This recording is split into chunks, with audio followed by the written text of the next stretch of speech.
we say I love you to those who are close to us. And here we are, the family of Ted, who has no family here. Neither family nor friends. These people are strangers attending the funeral of a man they'd never met. They don't own a home. Technically, they don't have a vehicle. They have really no monies whatsoever to provide for their burial. 60-year-old Ted Rohrbach was homeless when his body was found at a campsite near downtown Louisville. The coroner's office tried to contact a man believed to be Rohrbach's son, but the calls were never returned.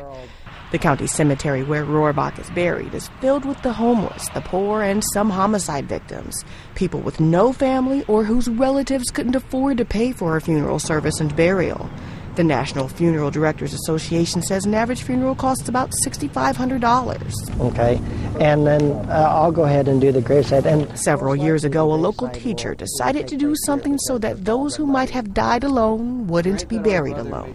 He started a program that brings volunteers to attend funerals for the homeless and poor buried in pauper cemeteries. I contacted the coroner and I had asked if we could possibly set up a program such as this, and so that was in the spring of 2006, and since then we've had close to 900 burials.